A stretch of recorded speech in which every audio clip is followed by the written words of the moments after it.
Okay, are you guys ready? Here we go again. Yeah.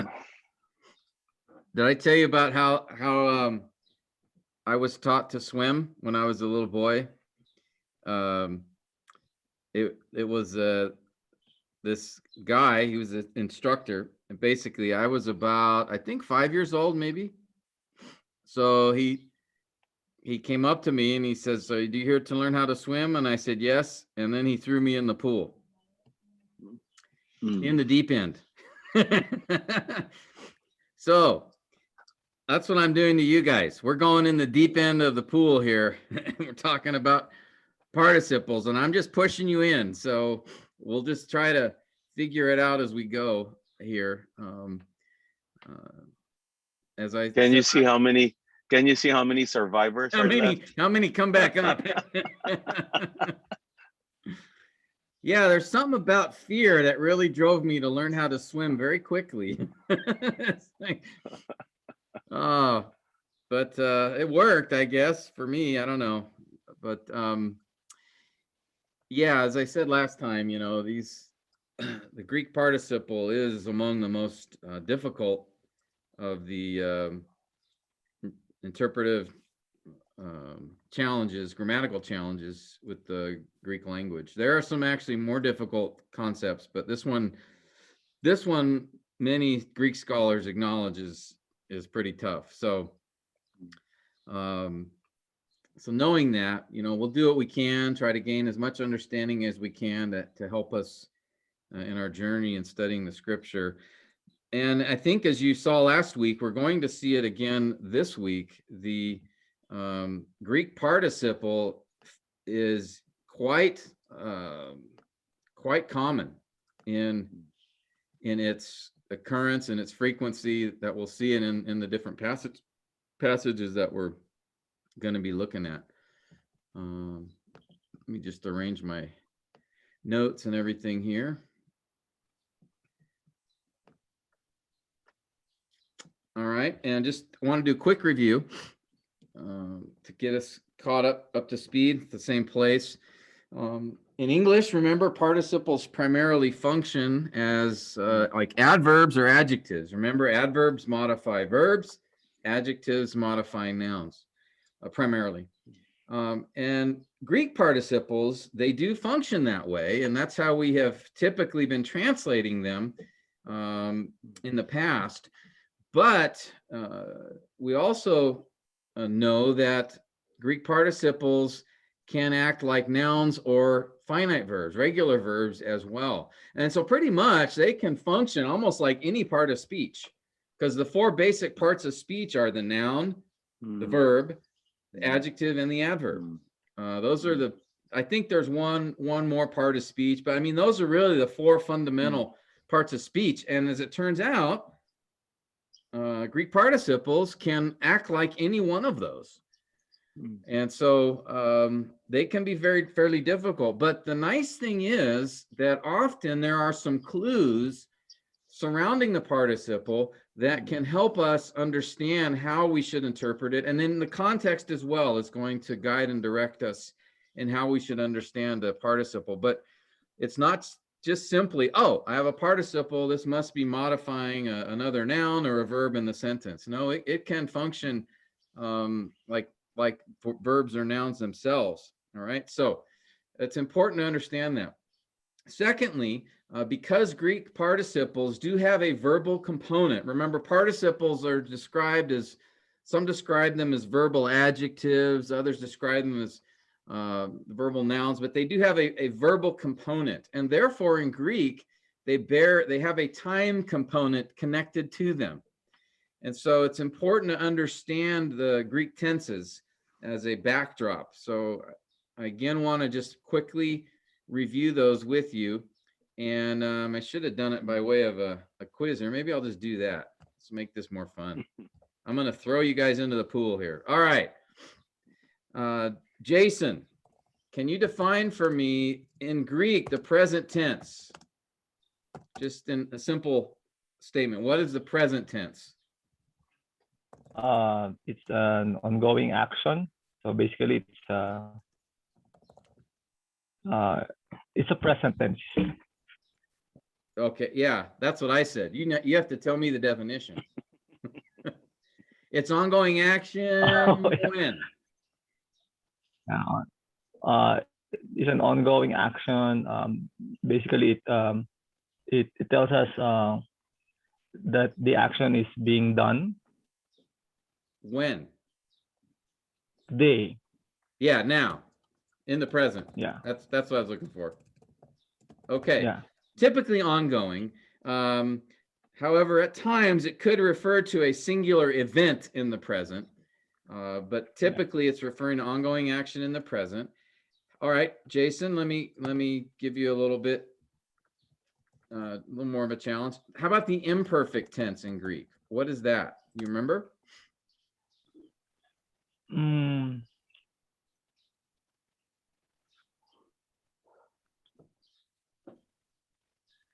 it's an action that is done in the present, but I think it has an effect in the future. Is that it? No, that's similar to That's another perfect. tense. Imperfect, there's something that an imperfect tense has that's similar to a present tense. They have, they're similar in one way.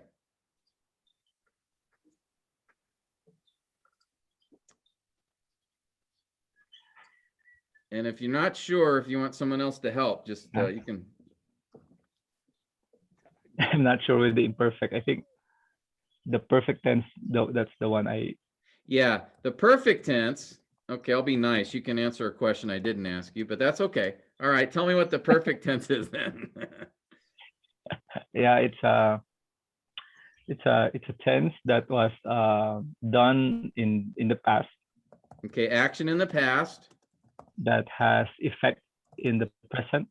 Yeah, that has an effect or results in the present. Okay, good. All right, I'll give someone else. I'll give Harris the imperfect tense. Harris, do you remember what the imperfect tense is? It's similar to present tense in one way. Imperfect tense assertive is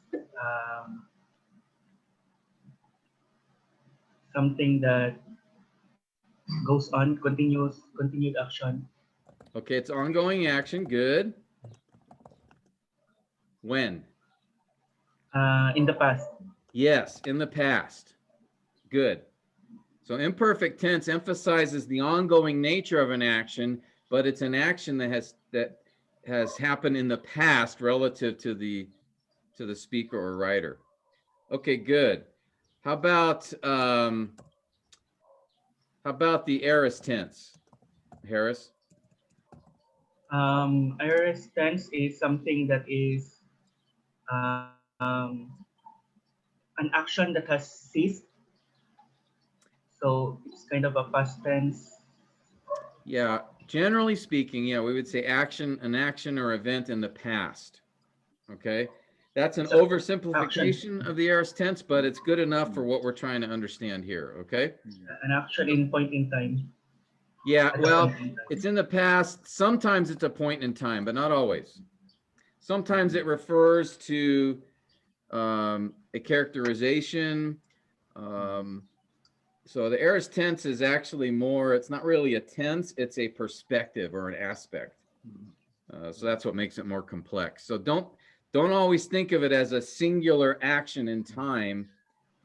It can also refer to an extended action or event in the past. But generally speaking, it's usually translated in the past tense in English as an action that occurred in the past.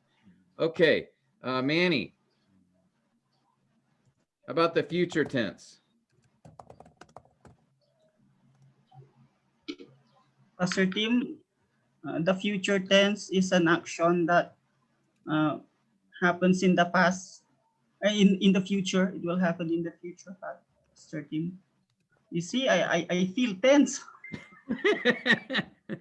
Greek tenses make you tense. Yeah. Yeah, it's an action in the future, and it doesn't speak to whether the action is ongoing or not. It's just something that will take place in the future. Okay, Manny, we're going to give you the funnest one to say. The pluperfect. What is that one?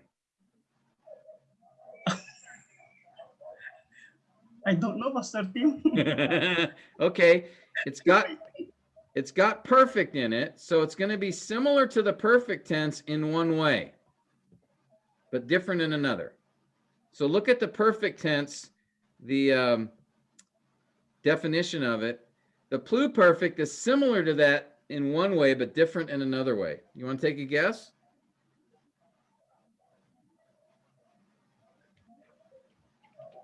I can't, Pastor.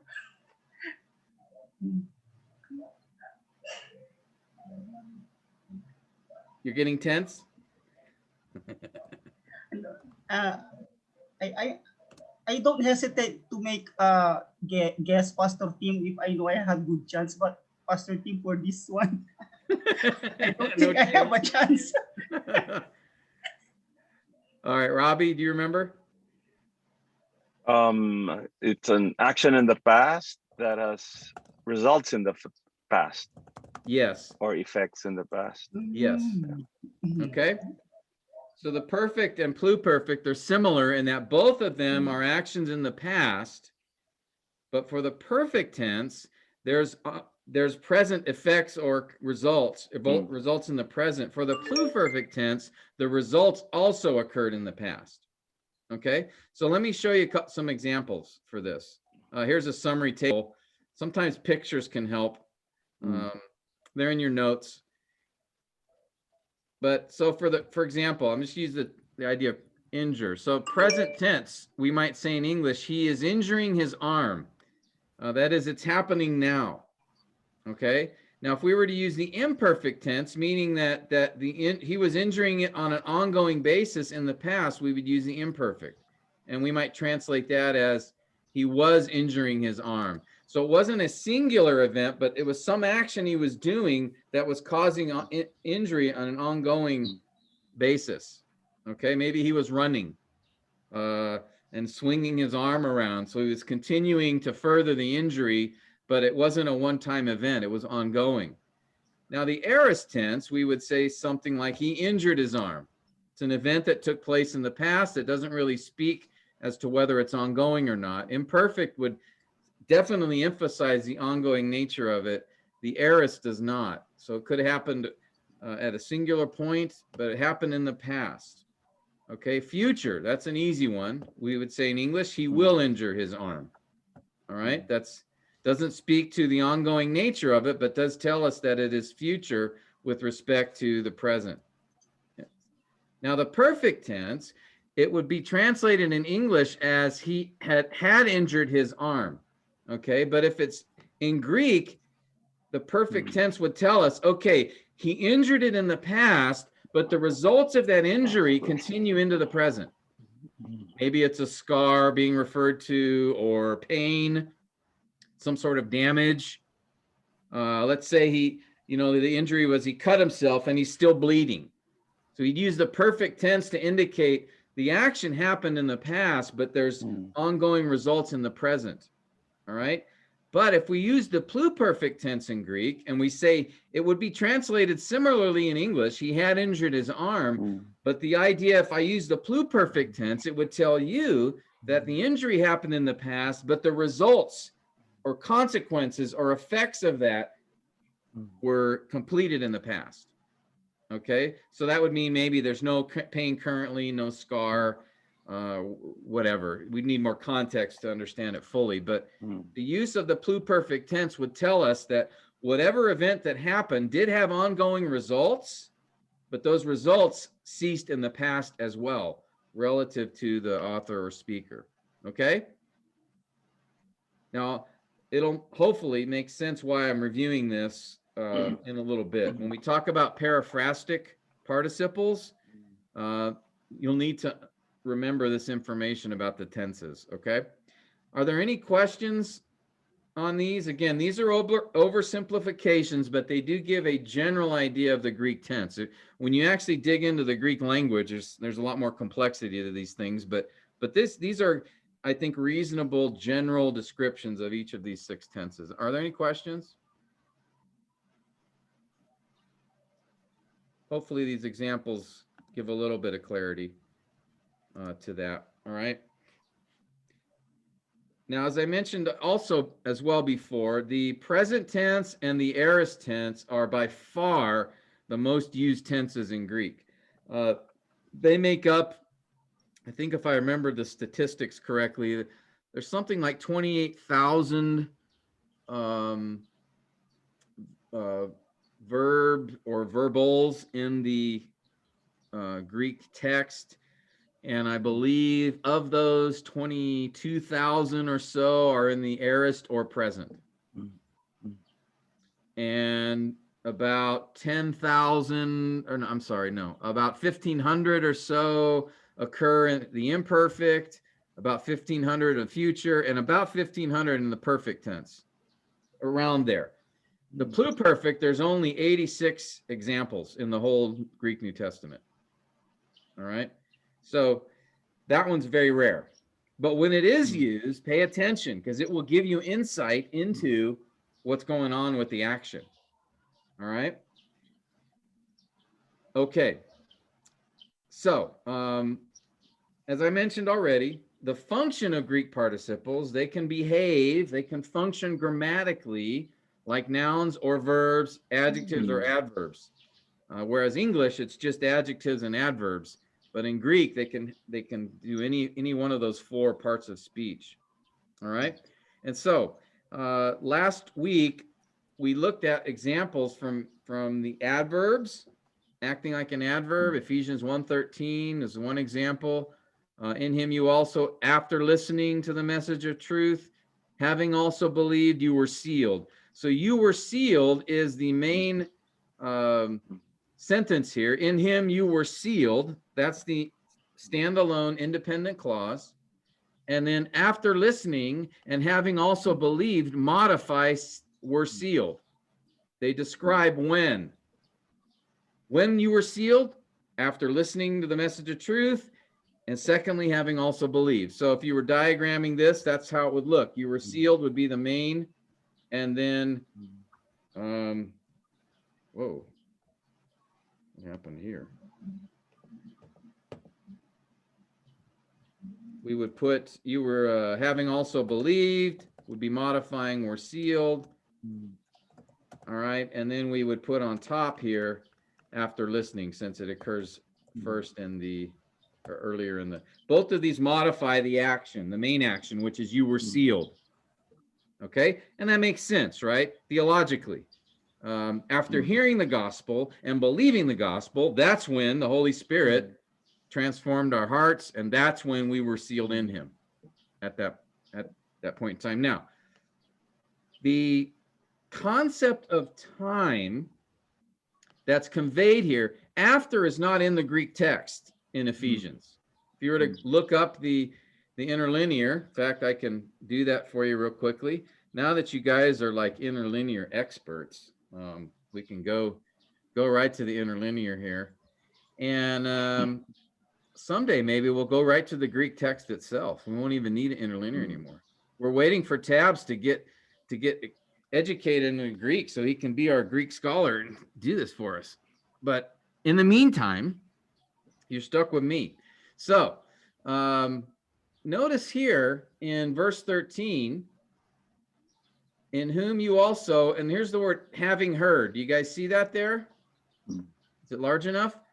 Notice there's no preposition after here. You have in, the preposition in whom, the relative pronoun, you also, having heard the word, there's no after here. Okay, but when we go to the Greek or to the English translation from the NAS, notice they put the word after in there. Why did they do that? Are they mistranslating? No, they're not. Actually, and it's something we'll probably not get to till next week, but there is a time element within participles, at least the adverbial ones, which if we know the tense of the participle relative to the verb it's modifying, we can determine when that participle has taken place. So that word after is not some interpretive addition by the New American Standard. It's actually a correct understanding of how the participle relates to the main verb. So they put in after in order to clarify. And in this case, it is correct that it's the participle is conveying by its tense that it happens before the main action. You were sealed as the main action. Listening or having heard, literally, the literal translation. Having heard occurred before you were sealed. And just the tense of the participle relative to the tense of the main verb tells us that. We'll talk more about that later. I'm just giving you a little hint as to why they put that word after in there, in case you were looking at the interlinear and one of you guys was going to say, how come we don't see the word after in the interlinear? Well, that's why. There is no after in the interlinear, in the Greek, but it's an implied idea from the tense of the participle and that it's adverbial. Okay. More on that later. Okay. Okay. Tim. In fact, there's a comment on that. Yes, Robbie. Having also believed is also in the same tense as after listening. So I'm just curious why the NASB translators did not use after in the same way in not saying after believing. Yeah, I don't know. I would have just left it myself. I would have translated, in him you also, having listened to the message of truth, the gospel of your salvation, having also believed. I would have translated both simply as that, either having listened and having believed, or after listening and after believing. But I don't know why they did it that way, because yeah, the interlinear, both of them are aorist. They're both the exact same tense and voice. So I'm not sure. Maybe we can see real quick how the other translators did it.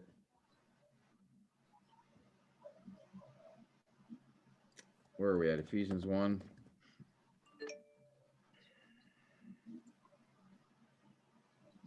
Okay, let's see what the other translations did.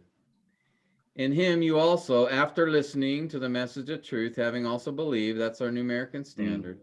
Notice what the ESV does. It even goes further. In him you also, when you heard the word of truth. So they're translating it as almost simultaneous action. And believed. When you heard and believed. All right. They didn't translate it as a participle really, but as a dependent clause with finite verb. Heard and believed. NIV did the same thing. When you heard, but then notice they said having believed. Oh, wow. And notice how they did it. You were included in Christ when you heard. Then NIV messed that one up. Yeah. Normally they do a good job, but that one they botched because in the Greek, both of these participles have to go with you were sealed. You can't get around it. So they brought in a separate idea. You were included in Christ. I don't know where they get that from because in the Greek, it's literally in whom you also, having heard the word of truth, the gospel of salvation, your salvation, in whom also, so it's parallel. So the two participles are parallel. You notice, I'll just show you the Greek words. Notice here, in those four Greek words, or these three Greek words here, in that N is in, Mm. that W looking, that's an omega, that's whom, that's the relative pronoun. And then Kai is a conjunction that can be translated also. Notice verse 13, those three are there. In whom also you, and then here's my participle. Can you guys see this? Is the font big enough? Yeah. So in whom you also, and then here's the participle, having heard, and then notice down here, again, same three words, in whom also having believed.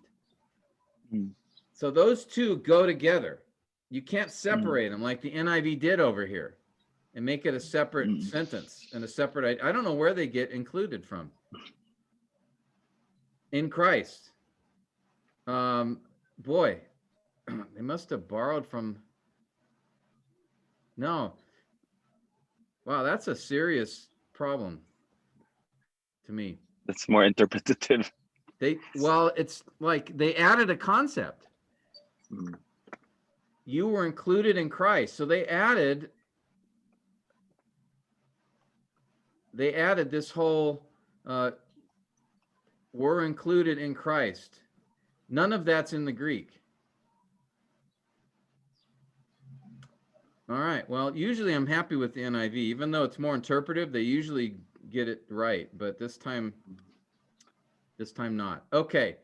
The Net Bible. When you heard, when you believed. Okay, so they were consistent. New King James. What do they say? In him you also trusted after you heard, in whom also having believed you were sealed. Okay, so they make it a little more confusing, but they do the same thing as the New American Standard. The American Standard is consistent. It's the most literal, by the way. The most literal English translation that we have is the American Standard Version. Having heard and then having believed. So they translated it. That's how I would have translated it. The Southern Baptist Bible, Christian Standard Bible, you were sealed when you heard and when you believed. So they translated it consistently, but they brought forward the main action of you were sealed. Okay, so that gives us an idea of how the other translators, but notice most of them just use the word when. That seems to convey the idea of simultaneous action. And theologically, that you know, we're getting into the Ordo Salutis here a little bit, but you know, the sealing of the Spirit comes at the point of salvation, and that salvation, you know, it comes about from hearing the gospel and responding in faith. So one could make the argument that there's sort of a simultaneous action, or if there is any time order, hearing and believing would need to come before the sealing. But conversion, right? If faith is provided by the Spirit at conversion, that would be a simultaneous thing. So we're getting into a little bit of the theological discussion, but this idea or concept of time, these participles are, we do have to understand their time element relative to the main verb. And again, I'll get into that later. Long answer to a short question again, Robbie, but I don't know why the New American Standard just didn't translate it the same. It looks like they're the only one that did that. Anyway. Okay. Any other questions, guys?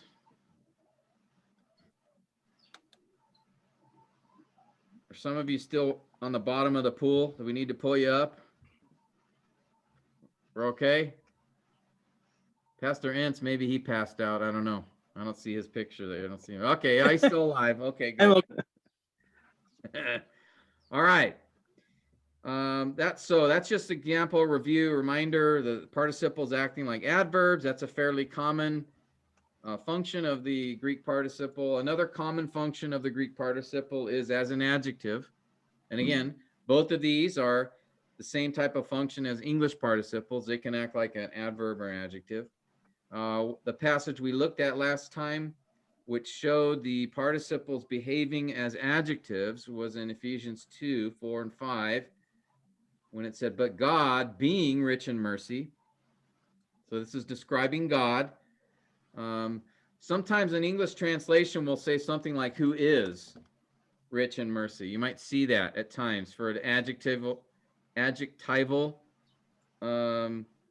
modifier. Let me see.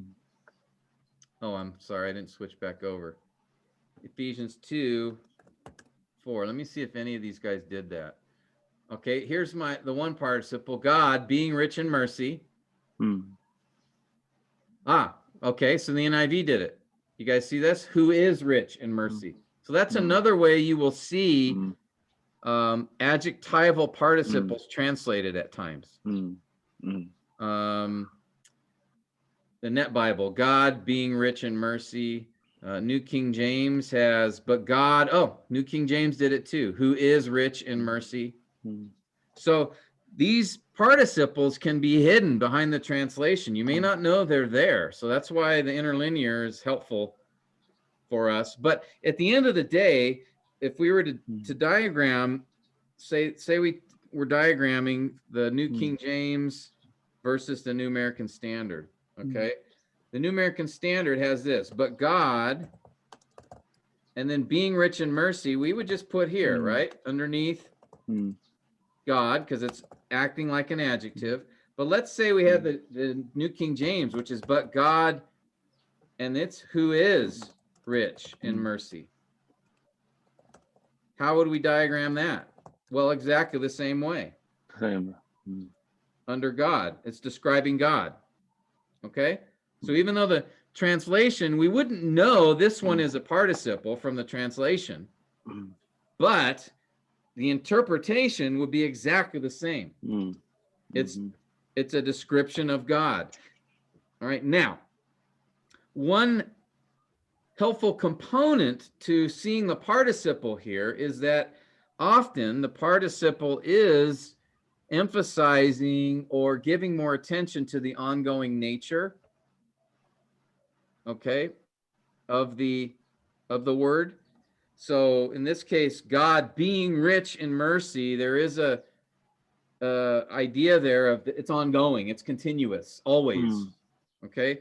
Now you could gather that from God who is rich in mercy. That's sort of described. That's a characteristic of God. That so you could get there with this translation, but the participle I think makes that a little bit more apparent. Okay. That's the only slight difference perhaps with not translating it as a participle in English. Okay. Yeah. Is that being rich in mercy, is that the periphrastic participle? No. No, it's not. It's not. No, I'll cover that in a moment. Periphrastic construction, a periphrastic participle. I'll wait on that. I'll answer that question when we get there. Okay. No, in this case, and I'll show you, if we go to the interlinear. Okay, this is Ephesians 2. So let's go to Ephesians 2.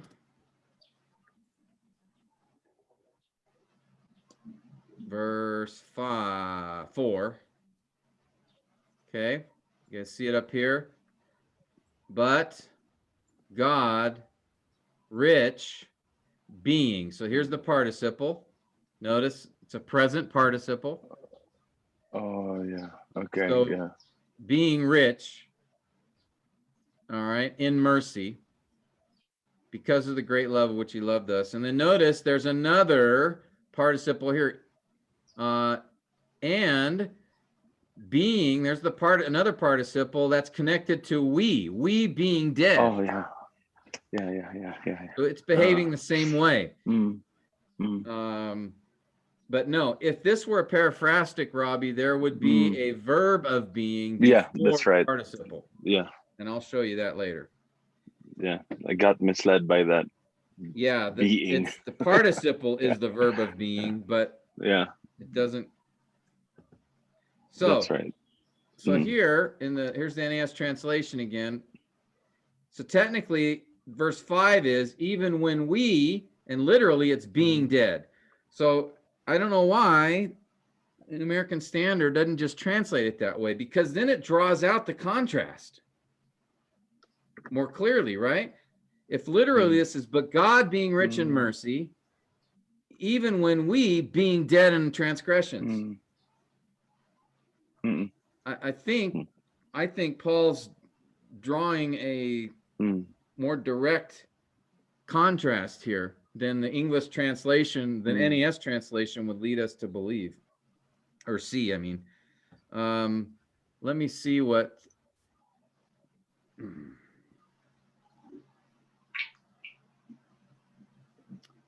Yeah, all the translations just translated as, oh, well, except for the Young's literal translation. The Young's literal translation has being dead and being rich. So, but all the other ones just say we were dead. Now, that is the general idea, so that is accurate, but I think more accurate would be just stating it as we being dead. So again, drawing out the ongoing status or nature a little more clearly would I think be helpful, and you would be able to see the direct contrast that Paul is drawing up here by seeing that word being repeated. Okay, but anyway, both of these are examples of a participle acting like an adjective. That is, a participle modifying a noun. Okay, and in each case, in the English, that participle directly follows the noun it modifies here. God being rich, we being dead. Okay, any questions on that? Pastor, I have a question. Because when I studying the book of Hebrews, especially the quotations there in Hebrews chapter 1, it came from the Greek translation of Septuagint, which is some of the translations are different from the original Hebrew verse or Hebrew passage. So Here, what verse? The Hebrews chapter 1, Pastor. I think the author of the Hebrews draw the verses from the translation of the Hebrew. Yeah. So if I will be studying that, would it be more appropriate to go back to the Hebrew original than the translations? Because there are minor differences, although the interpretations are the same. Well, yeah. When you do that, you've got a number of Old Testament quotes in the New Testament, right? Or allusions. Yeah. Allusions, not I. Allusions. Whenever you have that, you really have to go back to the Old Testament for two reasons. One, you need to understand the context of what that Old Testament passage. All right, because the New Testament author doesn't just draw from the actual verse that he's using, he also draws from the context. So you really need to understand, okay, here's the verse he quotes, but what did that verse mean in its context in the Old Testament passage? All right, so that's one reason you have to go back to the Old Testament text being quoted and understand, okay, what did the Old Testament author mean here in his context? Because often I have seen it happen where, the guy's preaching, they're just looking at it from the perspective of the New Testament author, and they don't realize that the New Testament author, he understands the Old Testament concept, and often he's pulling in much of what was in that context into the quote. So the quote will be just the verse, Mm. but often it brings with it the context in which that verse was given. For example, in Romans 8,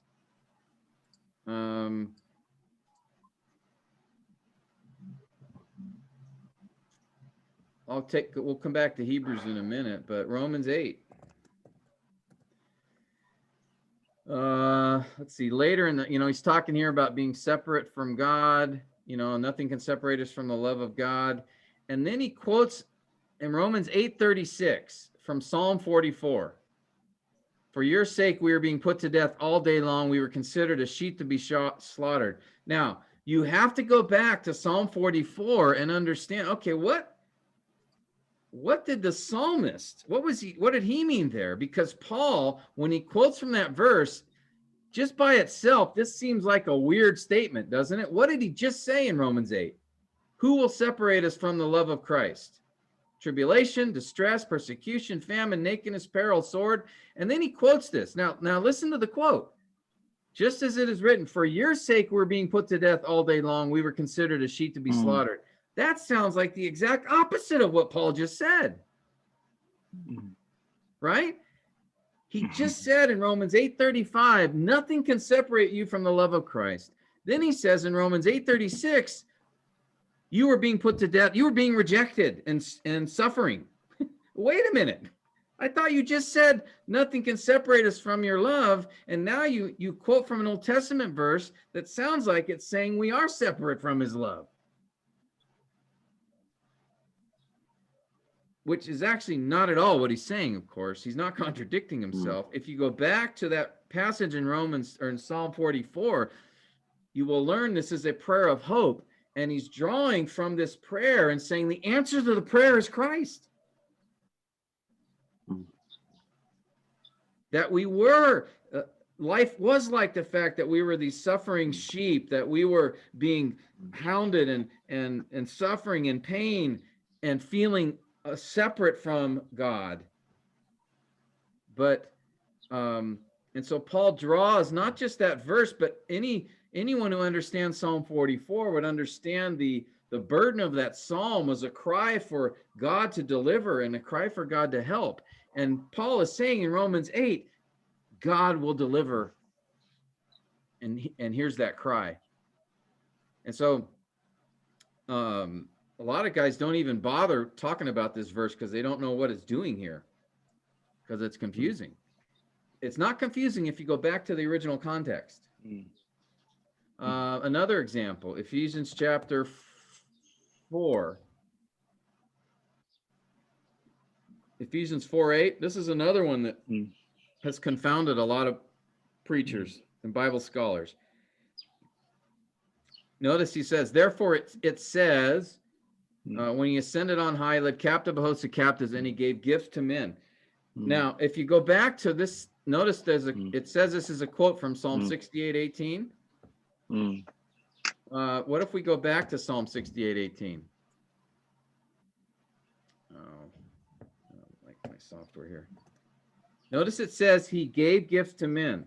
Psalm 68:18, you've ascended on high, you have led captive your captives, you have received gifts from men. Wait a minute. Didn't Paul just say he gave gifts to men? Isn't that the opposite? It is, right? So do we have an error here? Because Paul says it's he gave gifts to men, but Psalm 68:18 says he received gifts from men. And if you look up the Hebrew word, you look up the Greek word in the Old Testament, it means received.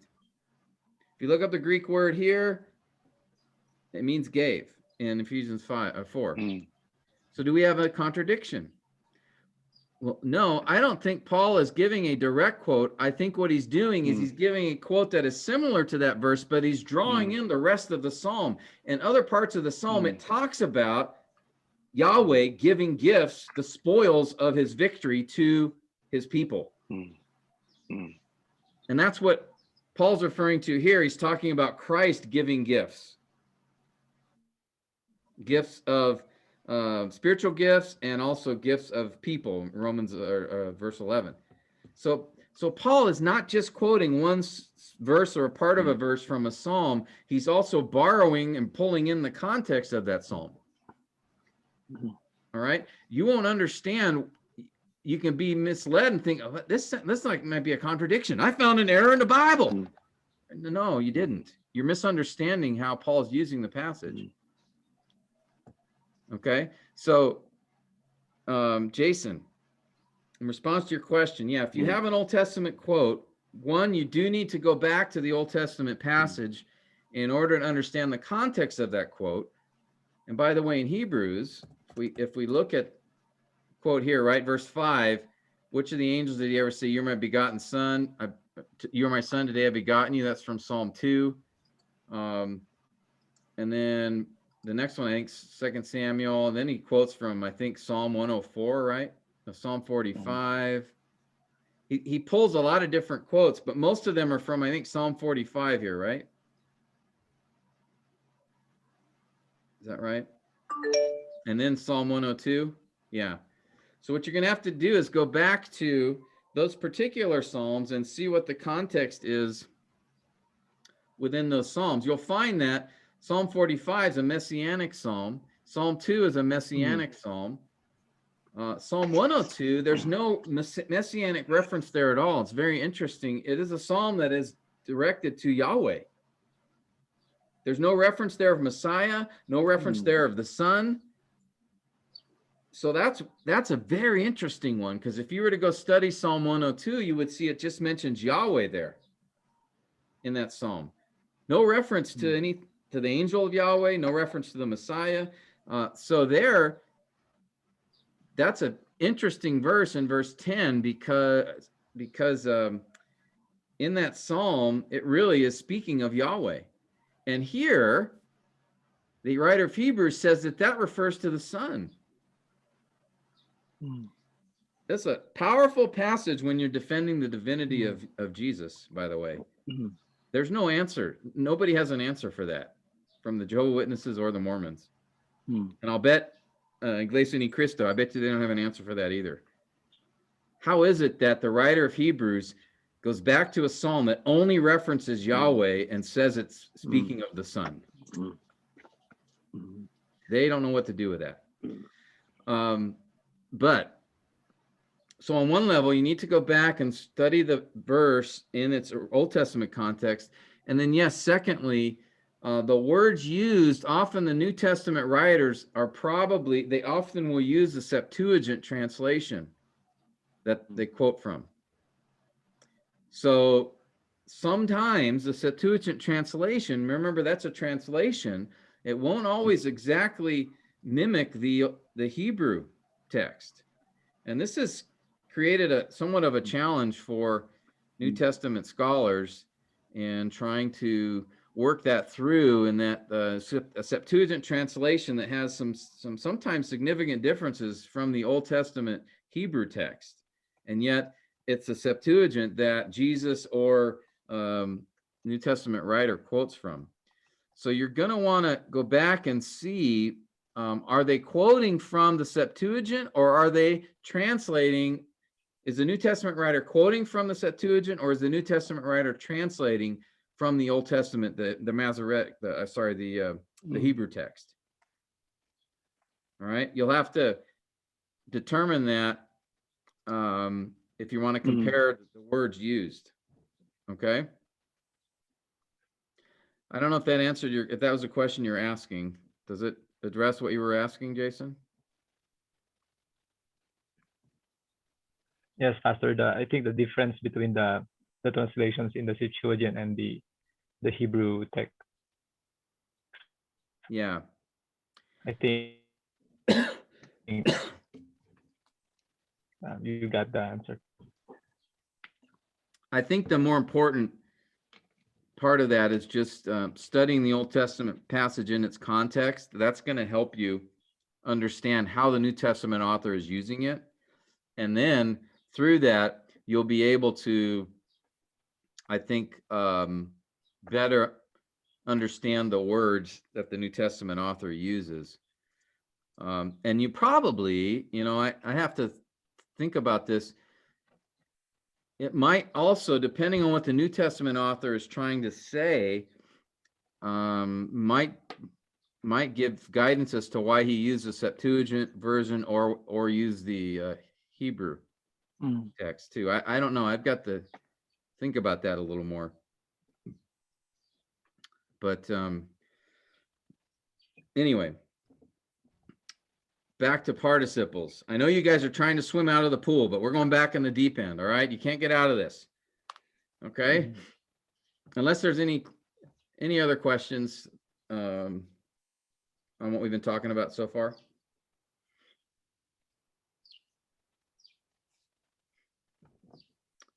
All right, let's go back to the land of participle, Greek participles, and the next one.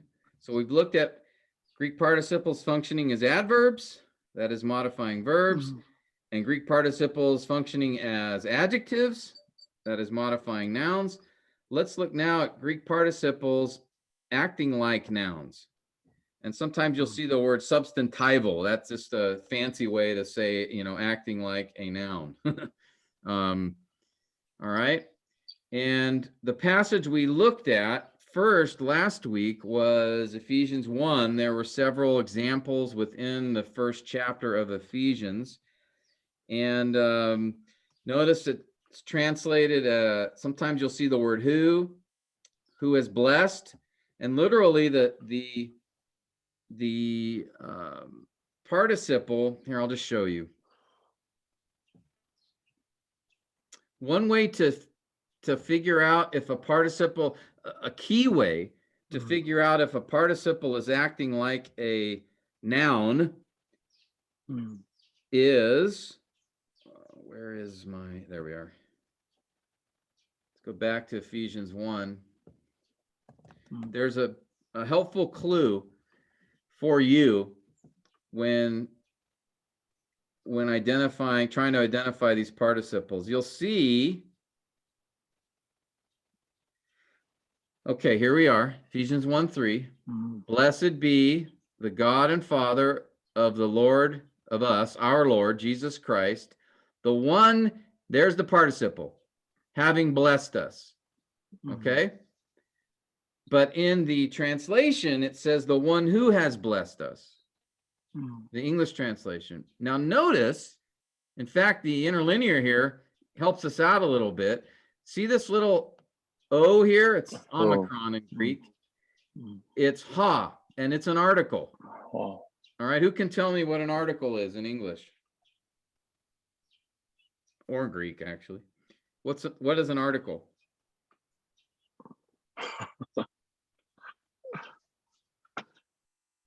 I know what it is, but yeah, it's terminer or something. It's a pointer. It points to the noun, right? It specifies the noun. The is a definitive article, so it's like referring to a specific noun. Right. A or an is an indefinite article. It's more general, right? So if I were to say he is a man, that's a general description. He is from the class of men, so to speak. But if I say he is the man, that is a reference to a specific man. Okay, both of those are referred to as articles. Pantukoi, am I saying that right? Pantukoi. Does that mean art? What does that mean? Is that an article? Yeah. Actually, it's better in Filipino because tukoy means refers. It refers to something. Pantukoy is a reference to something. So like you were saying, it's a pointer. So it's actually descriptive of what it is in Filipino compared to the word article. So Now, in Filipino, then is there a separate word that functions like an article, like a pointer then to a specific word? Yeah. Like I think an example is ang, ang. Oh, Uh, okay. so ang bola, the ball. Okay. And that would be specifically pointing to is the specific ball then, Noun. the Yeah, the noun. ball. Is Yeah. there an indefinite article like that's general, like a or an in English? Not the way it appears in English, but let's say a ball is isang bola, but isa is really it's really more a noun acting like an article. Isa means one Yeah. ball, a ball. So Oh, I see. Okay. so there's no direct translation No similar. Okay. if I But the remember idea would correctly. be general, a Yeah. general article then of Yeah. that. Like a, if you're But referring to, so Pastor if you were to Roby, say, how would you say he is the man versus he is a man?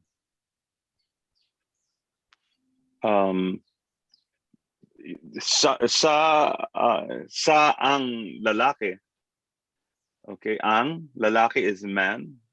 Okay, siya or say siya ay isang lalaki.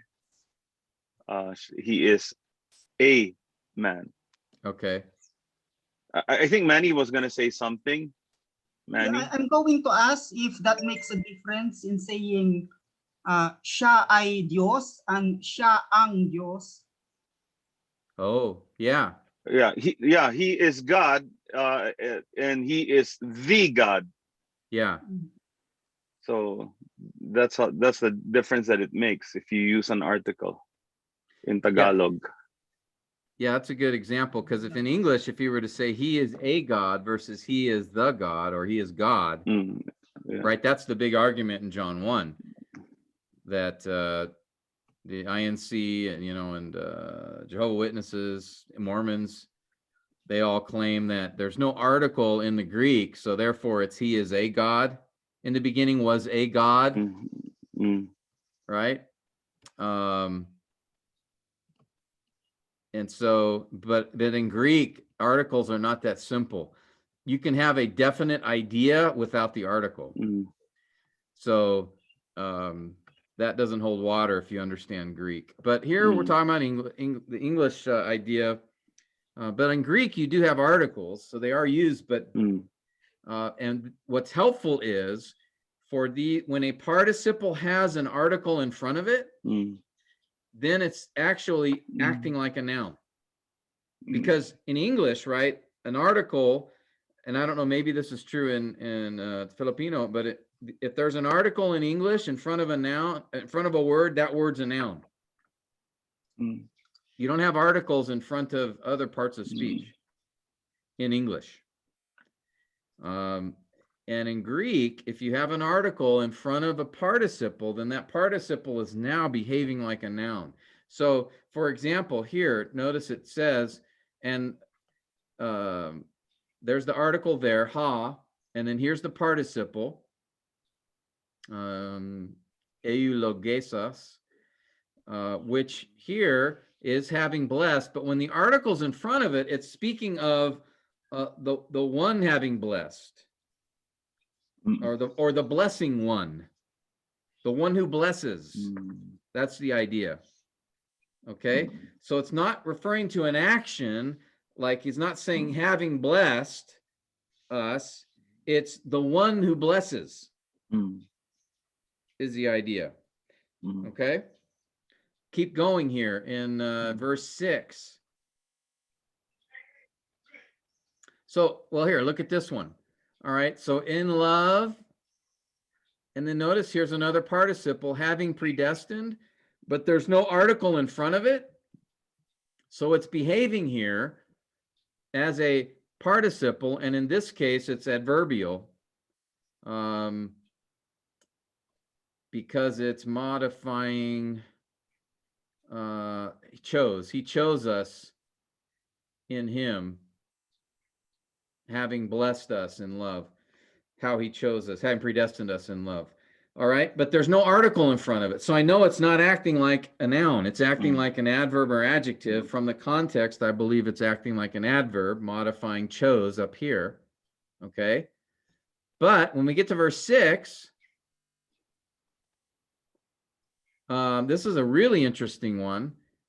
To the praise of the glory of the grace of him, his grace, which he's freely given us in, and then notice here we have a participle, which means beloved, but there's an article in front of it. You see that?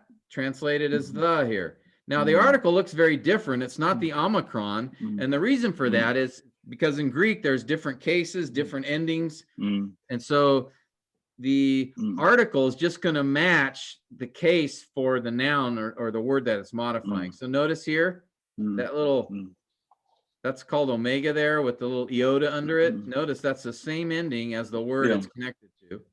All right. So it's the, now it's not, and this idea is it's beloved one or the one who is beloved or the one having been loved or being loved, but it's the idea of it's a noun. So often you will see these participles translated with the word who, like it'll say who is or who has, or sometimes it'll have the one, the loving one, the blessing one, something like that will be in the translation. Go down to verse 12. We have another example. So you're going along, you're looking at the interlinear, and you find, okay, here's my participle. All right, I confirm that, yes. Now look in front of it. Is there an article? And in this case, there is. See that? Where are we? Verse 12. Verse 12. The translation is, we who were the first to hope. Okay. All right. Okay. The interlinear is literally the ones having first trusted, or I think hope is a better word here from, if I remember the root. There it is. All right. So here, this is the translation I'm looking at here.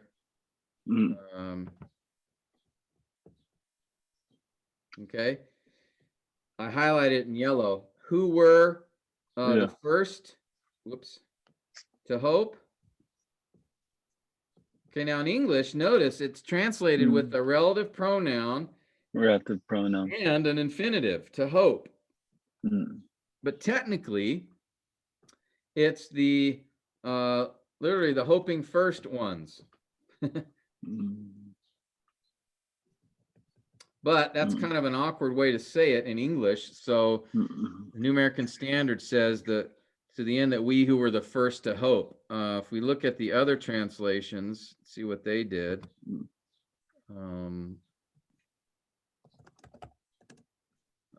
Let's see how they dealt with it.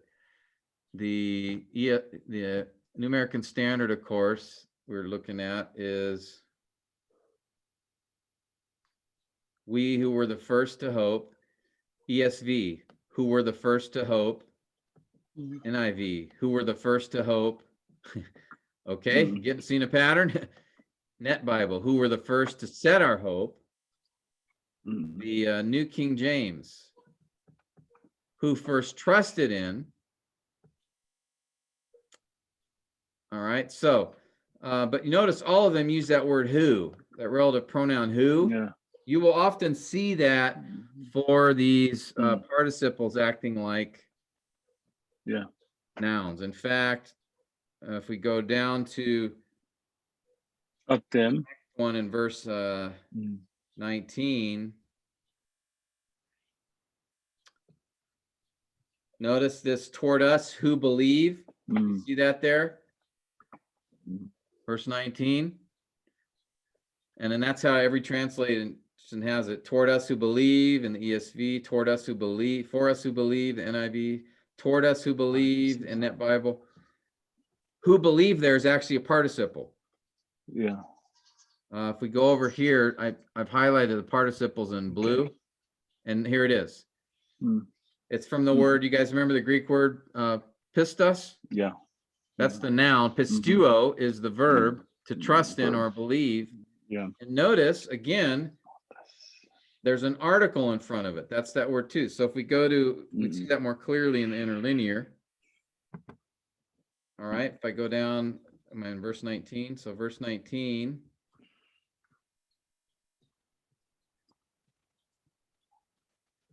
Greatness of the power of him toward us, those believing. Notice here's my participle from pistuo. Mm. And notice right in front of it, again, there's an article. Mm. Mm. All right. And notice, Pastor Robbie, what case is that article? It says article, and then what does it say after that? Accusative. Yes. Now, if I go to the participle, what case is it? Yeah. Present participle It's active. also it's accusative also. Yeah, I mentioned to you guys in the past, you know, there's different cases in Greek. There's nominative, there's accusative, there's dative, there's genitive. Accusative is the case that refers to it like it's an object of a verb. Yeah, yeah. And so here, the article will match the case of the word that it's connected to. Both of these are in the accusative. And if you're not following that part of it, don't worry about it, guys. But we did talk about that before, so some of you that may be helpful. But the key thing I want you to see is when you look at the interlinear and you see this participle, look in front of it. If you see an article, then it's likely a participle that's acting like a noun because it's the one who believes, or the believing ones in this case. Yeah. Okay. Tim? Yeah. So is it safe to say that whenever we see, even just at first glance in the English translation, whenever we see a relative pronoun, it might be signaling us to substantival participle, because it's the relative pronoun signals that what follows, the clause that follows, is really acting like a noun. Is it safe to say that as a general rule? Well, no, because pronouns are used quite often in Greek as well, relative pronouns. So you just have to look, and the interlinear will tell you, it'll say relative pronoun if it is, and it'll say article. So for example, you know, there's many times, where, you know, it'll say the one who believes could actually be a relative pronoun. You can't assume from the English translation. What I'm saying is often in English, it'll take these participles, which are acting like nouns, and then translate them with the word who, because in English, that's kind of the best way to reflect a noun, the word in Just an acting like a understandable way noun. in English. Yeah. Oh, okay. And because if you were to say, for example, in John 3:16, right? For God so loved the world that he gave his only begotten son, that whoever believes, well, whoever believes is actually a participle. But if you were to say, God so loved the world that he gave his only begotten son, so that the believing one should not perish. That's a little uncommon in English to say it that way. It's more natural to say the one who believes. But for us, in studying that passage, we need to understand that actually Jesus used a participle there, because I think at times when a participle is used, it is drawing out the ongoing nature of the action if it's a present tense participle. Not always. Okay. That's not a guarantee. All right. But that's a normal usage. Oh, okay.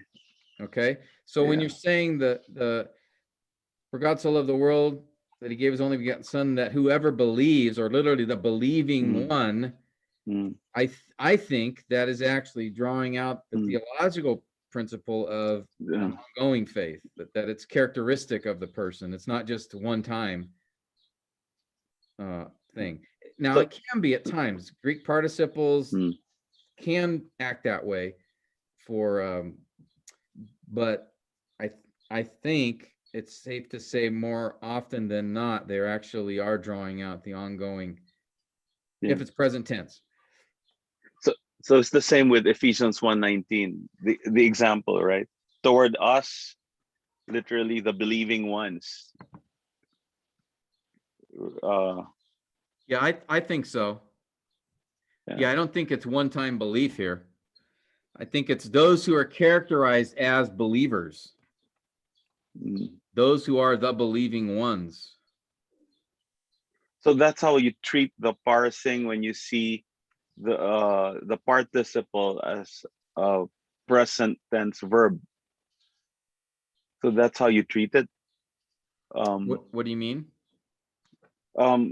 Because when you look at the word believe, it's a participle, but it's a present tense verb. Yeah, that's how they So translate it's an it. ongoing, yeah. So it's an ongoing. So that's how you treat it. Yeah, I don't know how to express it. Yeah, that's how they treated it here, because it is present tense. So they could have said toward us who are believing, but yeah, they chose to say toward us who believe, to express that. If you look up above, right, it says the who is blessed. The tense of that participle is aorist. That's why the English, they translated it with sort of a past tense idea. All right. At least I believe that's why they did it that way. So yeah, here it was a present tense participle, so they translate it with a present tense verb believe, but again, literally it would be more like the surpassing greatness of his power toward us, the believing ones, or who are the believing ones. That would be the more literal way to say it. And yeah, I don't think it would be inappropriate to say that perhaps that this idea of ongoing belief is included here. Okay. Now, in verse 12, where it says to the end that we who were the first to hope, or literally the ones, the first hoping ones there, I think that was also an aorist. Yeah. Or that was a perfect. So that part is, that's interesting. That's interesting. Huh. So this participle actually is a perfect tense. So that, if we were to take that idea, right, the perfect tense, remember, is action in the past, results in the present. If that tense was used, then perhaps Paul was trying to draw out, right, that we trusted in Christ in the past, but of course that has ongoing effects in the present. Now that's hard to translate in a word in English. How would you convey that? So that's why understanding the tense would be helpful to you from the original, because you can draw that out in terms of understanding what he's saying here. So he's not saying present tense. We are the hoping ones, but we're the ones having hoped first, or something like that, or it's took place in the past, but there's results in the present. That's interesting. Yeah. Okay, let's draw look at another example here. Okay. Now, having studied what we have so far and talked about what we have so far, Tabs, let me ask you, where do you think might be some participles in this translation? The ones that we just defined as functioning as nouns, Pastor? Something like that. Yeah, I'm focusing on those, but if you're just to look at this passage, where would you guess might be The participles? participles would be Yeah, in verse 9, I would probably guess that who says would be okay, a participle. that's a possibility, right? Well, Okay, so there's a- where else And would then you might guess? in verse 10, who loves. Yeah, maybe so. I'm guessing abides might probably, I don't know, there's a, yeah, I think. And then s- but the one who hates his brother is in walks in darkness does not know that he is going because of darkness, brother. I think in verse 11 is going. Okay, maybe because we have an ing word with the root verb go. That's And then who possible. hates. Yeah, Who maybe. hates. And notice here, the one who hates. All right, so we got the full, like up here, the one who says, the one who loves. All right. Hmm, I think those are the ones that I would probably guess would be participles, Pastor. Okay. Well, let's take a look at the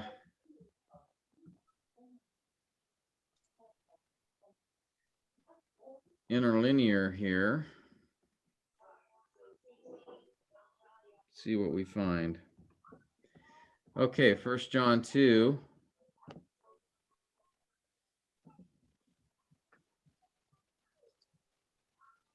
Nine. All right. So walk us through this, Tabs. What do you see? I see in verse 9 the one claiming. Okay, is The claiming a claiming is, participle? yes, Pastor. Yeah. And notice it says present participle nominative. Nominative. And then do we see anything in front? Do we see an article in front of this? Yes, Pastor. Yes. And it It's a also is in the nominative. nominative case. So it is a participle acting like a noun. So the one, and then notice again, the interlinear helps us out a little. The one claiming, or the one who says, the one saying. Okay. So that is a participle. Okay. Let's keep going. The one claiming in the light, to be in the light, and the brother of him hating. All right. Now, is that a participle there? Yes, Pastor. Now, in this case, there is no article in front. Yes, Pastor. So do we have a participle here that's acting like a noun, or is it something else? Is it a regular verb, Pastor? Well, it's not well, to be a regular Verb. verb, there would have to be a verb of being in front of it, and we don't see that. So it's functioning as an adjective. That's a possibility. What I think is, notice it's the same case. What case is it? Nominative.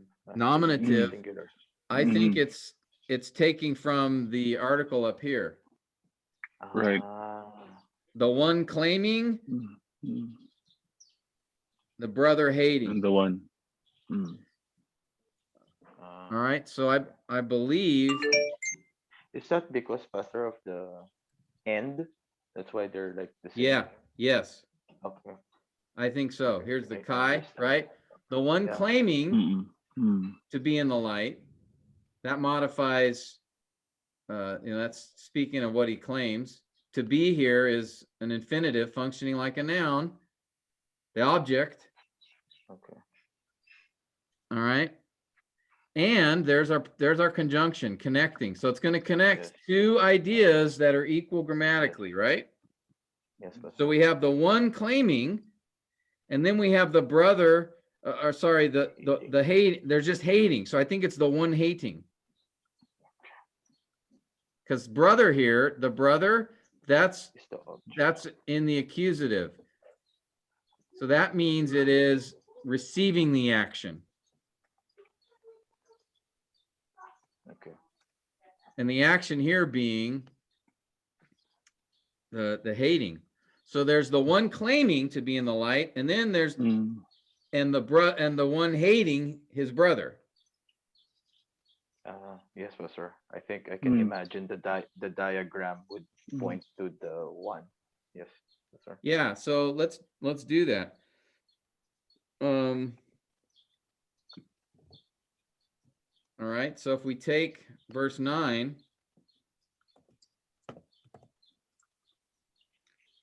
the one, and then now in English, we would have done it this way.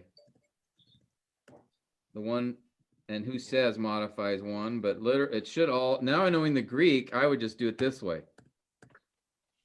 The one The one, because literally, right, it's the one saying. saying. All right, the one saying he's in the light. And really, it's literally, right, the one hating his brother. Now notice the New American Standard sees a contrast here. You see that? They put that word yet in italics. Yet. There is no yet in the Greek text unless that this conjunction here and can sometimes be translated as but or yet. So I think here in this case it is actually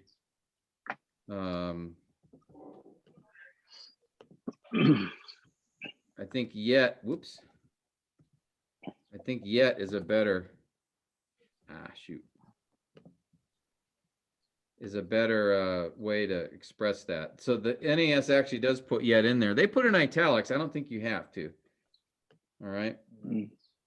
The one saying he's in the light, yet the one hating his brother is in darkness.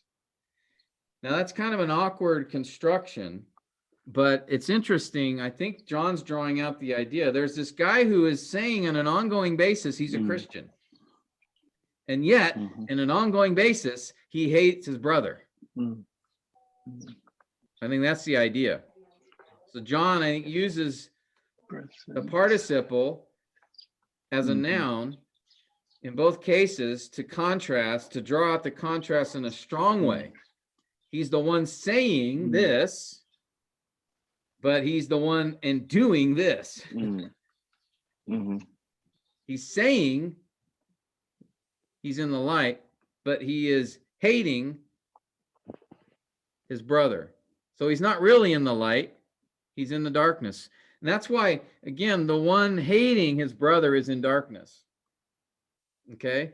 So that's behaving like a noun because it's the subject. The one hating his brother is in darkness.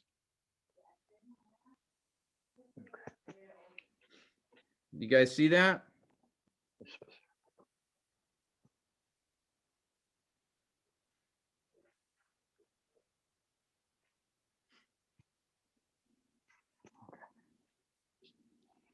So that's a little bit complex. And then verse 10, notice we've got the one who loves. So that was one that Tab suspected. So let's look at the interlinear. See what we got. All right, Tabs, tell us, were you correct in your guess, your hypothesis? Yes, Pastor, because it says the one loving, Yeah, and so they're both notice, the same yep, nominative. yep, we have a participle from the word agape, by the way. We have a participle, and in front of that participle, we have an article.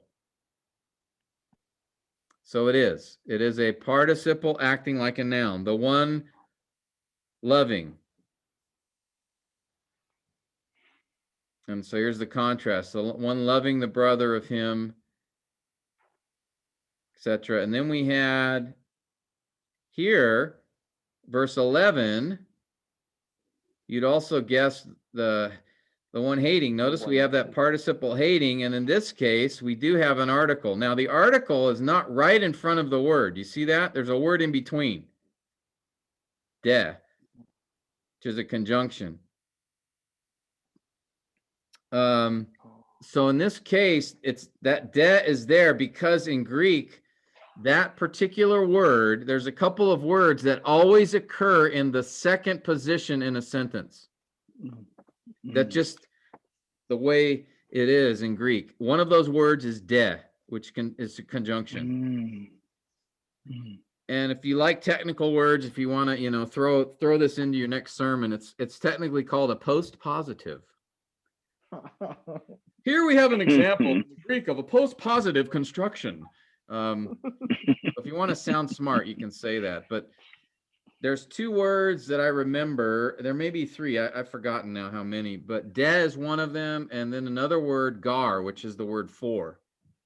They always are written in the second position in the sentence, the second word. So in this case, that's why it splits the article from the participle. So you may have to look back, and we had in the example above in verse 9, right, where the article for this word was actually back at the beginning because there were two participles that it was linked to, the one saying and the one hating. And in verse 11, it is the one hating, but there's this post-positive de that's between them. All right, so if you don't see an article right in front, you maybe need to look one more word back and you may find it. Okay. Okay. Yeah. See, every language has its weird quirks and strange features. So English isn't the only one that has these weird situations. Okay. And then you had mentioned one more in verse 11 where it says, does not know where he is going. Okay, here it is in the interlinear. Does he know not where? And then he is going. All right, let's look at that. Is that a participle? Indicative. It's an indicative. So it's a regular verb. Verb. Now it's present tense, so that's why they translated is going, or it could have been where he goes. But is going is the idea of, it's ongoing action in the present. He does not know where he is going. So it's not a participle. It is simply a regular verb. Okay. Yes, Pastor. All right. Any questions on that, guys? Tim, if verse 11 is very interesting to me, because in the English, it sounds like it's a parallel construction in terms of just having an invisible who, but the one who hates and who walks and who does not know. But then who hates is a participle, and walks and does not know are just regular verbs. So yeah, if we go, yeah, did you check that in the interlinear? Is that the case? Yeah. All right, well, let's look at it. Verse 11. So he has here, the one hating. So there's the participle acting like a noun. The participle. one hating the brother of him, his brother, in darkness is. And in darkness walks. Walks. Okay. Which is also a regular, both are regular verbs. He is in darkness and he walks in darkness. Oh, there it is. Yeah, okay, I get it. That's So where the connection is. So actually, the subject of this sentence is the phrase, the one hating his brother. So this is how you diagram it. Well, I'll just do the whole thing then. All right. So we have the one I see it. who I see it. Yeah. says he is in the light. I see it. I see it now. Ah, shoot. Oh.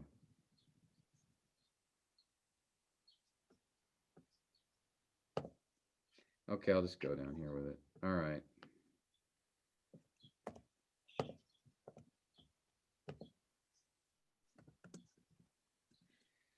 All right, the one who says he is in the light, and yet, yeah, the one hating his brother is in darkness. So this whole part here is the subject. Verse 10, the one loving his brother. So again, this whole thing is the subject. The one loving his brother abides in the light, and there is no cause for stumbling in him. But the one hating his brother, so this is all the subject, is in the darkness, and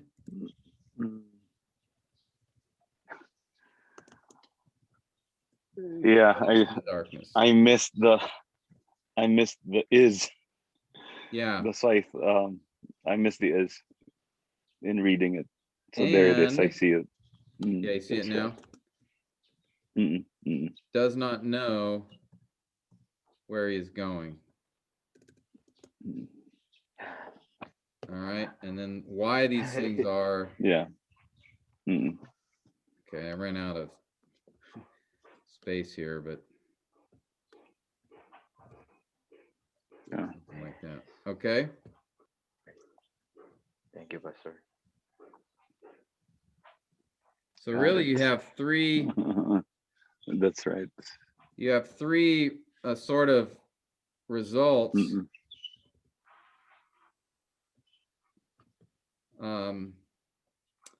Here for the yeah.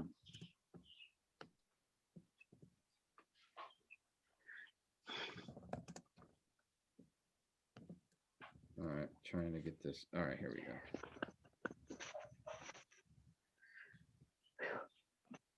All right, there we go.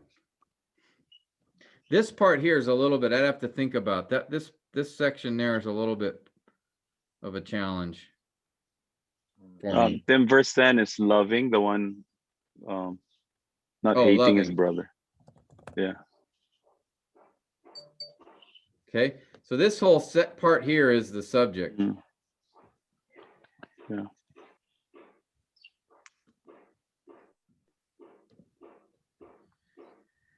Okay. All right. Then we got 48. Yep. Thank you, Pastor. Yeah. All right. So now I already made this comment, but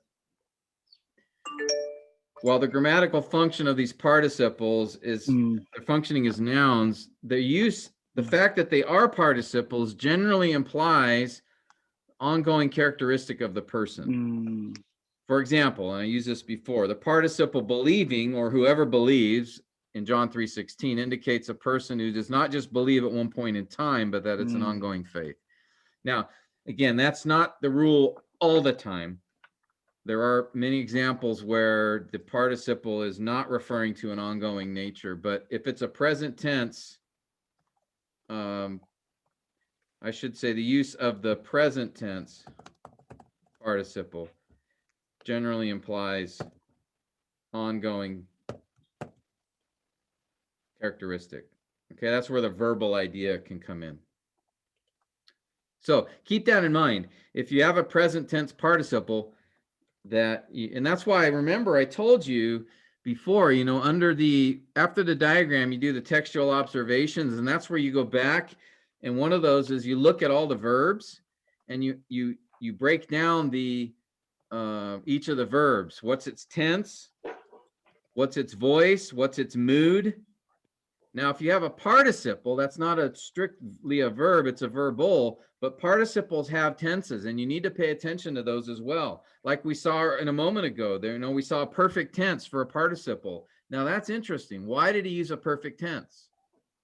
Or if you have a present tense participle, okay, that may be indicating an ongoing nature. All right? And usually it does. In fact, it emphasizes that the participle does if it's present tense, unless it's functioning as a noun.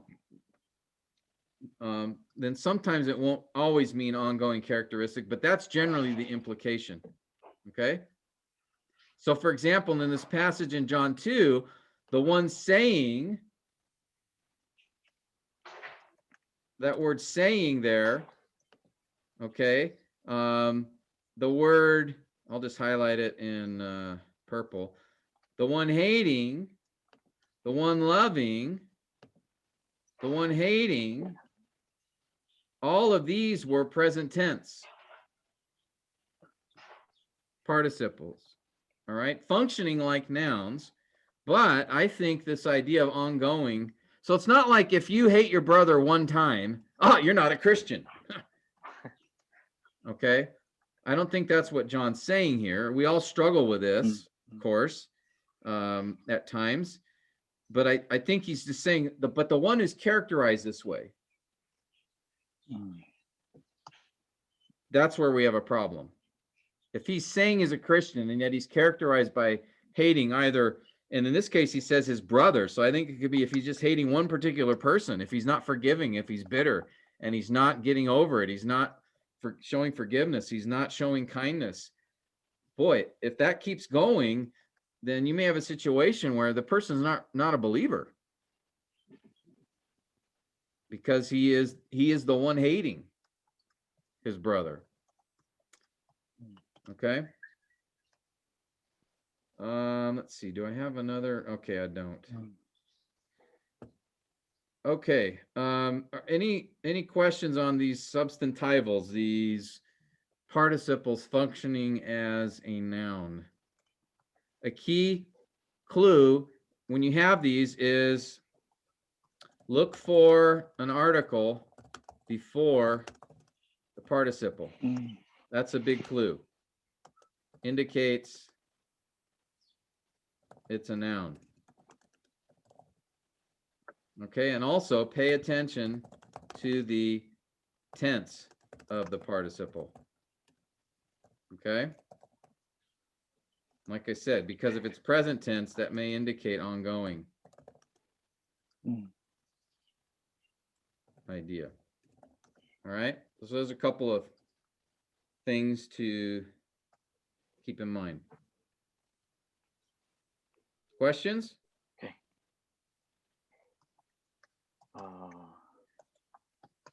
Is anybody still stuck at the bottom of the pool? Do we have to save anyone from drowning here?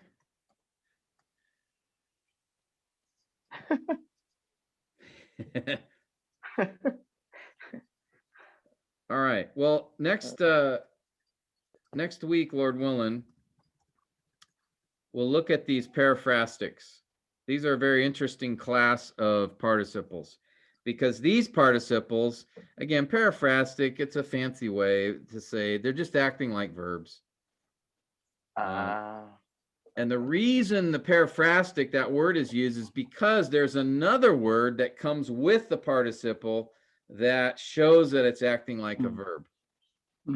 So similarly, like for participles functioning as nouns, you'll have an article that's attached to it.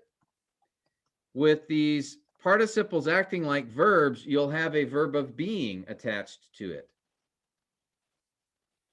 Okay?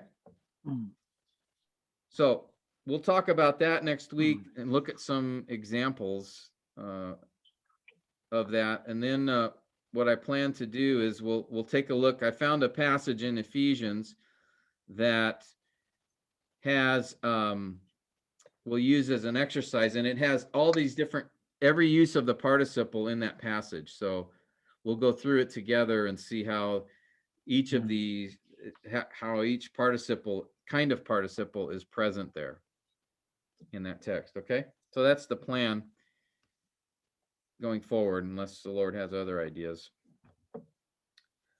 Okay. Yep. Thank you, Pastor. Heavy stuff, man. Actually, Pastor, I think there's a pluperfect verb there in First John.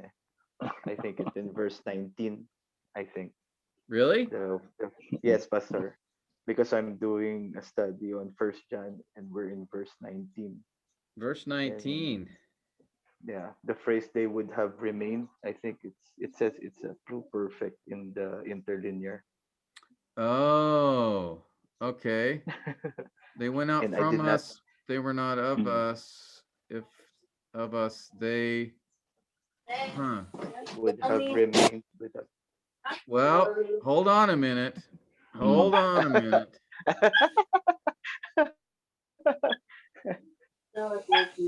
That's interesting.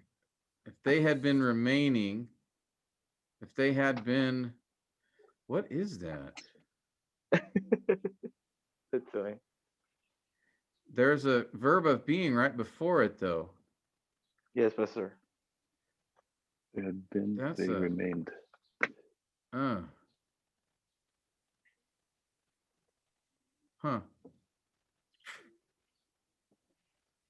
They would have remained.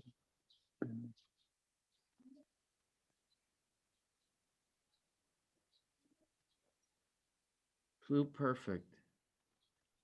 With a perfect, or with an imperfect. Yeah, I get it. Oh, because it's conditional. Yes, Pastor. Okay, yeah. It's introduced by the conjunction a or if. So, oh boy, yeah. There's you know, the conditional statements, if then, in Yes, English. In Greek, Yeah. there's 5 kinds, Ah, and those okay. depend on the tenses. So, Ah, if the verb is present tense or perfect, or there's all kind of, I don't even remember. I got to look it up. But I think there's 5. They're called class conditionals. So it's an if-then construction, but depending on the tense of the verbs used in that construction can have a different idea. There's what's called like a first class conditional, a second class conditional, etc. And even in the first class conditional, there's two ways you can translate it: as if, like if, like in Colossians 3, you know, where it says, if you've been raised up with him, or how's it go? Colossians 3, since it says, if we've been raised up with him. Let me get this. Yeah, if you've been raised up with Christ, keep seeking the things above, seated where Christ is. That's actually a first class conditional idea of since you've been raised up. So you can actually translate it as since. So yeah, that's another complicated Greek construction. So again, when you become the Greek scholar for all of us, you can help us with this stuff. But Pastor, the way you understand it, it's even if you didn't know all of those things, would still be the same, right? You're screwed. Nope, you're screwed. Ah. Mm. Um, yeah. Let me see if I can find. Tabs, Yeah. I may have missed your question. Why why from verse 11 did you refer to verse 19 and point out the pluperfect? I I know. Were you connecting it to something? I was just. No, No. I was just. citing that there was a No. No. No. pluperfect. No. I was just. No. Yes, Pastor. I was He just just curious. I noticed was just there was a curious because perfect. because Oh yeah. I'm studying. Okay. I'm studying verse 19. Yeah. Oh man. So No, I thought that there was a connection in terms of the No, participles. sir. So you no, just okay. I'm Okay. asking for help. he's stirring up trouble. No, I'm What asking he's for help doing. because I'm stuck. Because I'm stuck. Yeah, I don't. He doesn't deal with these.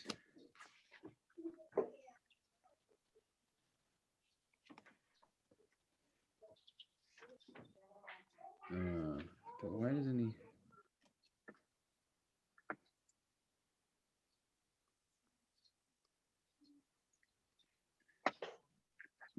Here we go.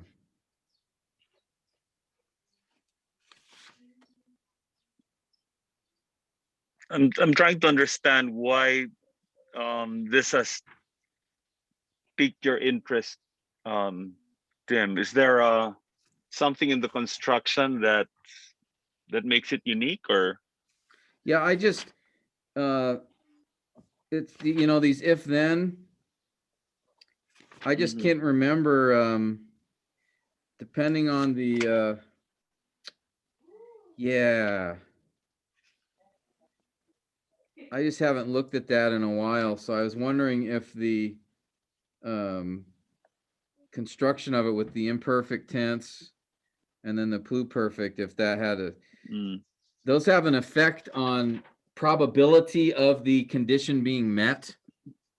Like a Mm. first class condition is the probability of the condition is high that it'll be Mm. met, but then there are different degrees of probability Mm. involved. Mhm. Like it's kind of like saying,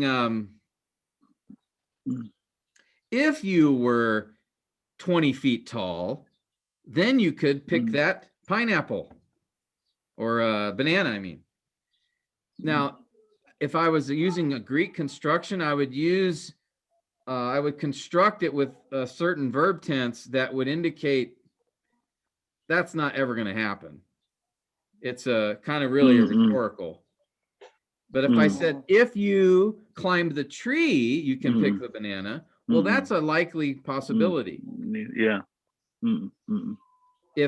I'd use a certain Greek construction that would convey that idea when I say it, I'm saying that I believe it's likely going to happen. But if I use another kind of construction, I could Mm. say it in a way like, I don't think it's ever going to happen, or that it's not likely to happen. Oh, Mm. You see what I mean? This idea of probability. Now you can Yeah. actually communicate that in the way that you Mm. construct it in the Greek. And so there's But like that's the not the highest case level here. of probability Mm. is a first class Mm. condition, and you could translate that as since. Yeah. You're not really introducing an if then. You're really saying, Mm. since, like in Colossians 3:1, since you've been raised up with Christ, keep seeking the Mm. things above. There's not a question if, it actually has already Mm. happened. Then below that, there's the if then condition that I'm confident you can meet the condition. And then kind of below that, there's like these different, they call them classes. Mm. So he just, in the verse he mentioned, I was wondering, I couldn't remember. So I was trying to figure out if the verb tense uses there were indicating something along those lines. So it has nothing to do with the participle discussion. This was totally, Yeah. Okay. Tabs has totally taken us on a rabbit no, trail. no, just Mm. I'm See, I don't know. Yeah, That's that's a tough one. I have to take a look at that. But anyway, that's enough. We're all drowning now. Mm. We're in the way deep end of the pool with this stuff. Forget it. Well, thanks, guys. Thanks for Okay. hanging Thank on you. with us here, and Thank you, Again? Pastor. hope it was helpful. And I'll try to get the notes out as soon as I can, so you can Mhm. have those to take a look at if you want. Mhm. All right, Manny, you look like you're gonna fall over. That pluperfect got you, huh? Sorry. Hey, would you mind praying, Manny? Closing us in prayer?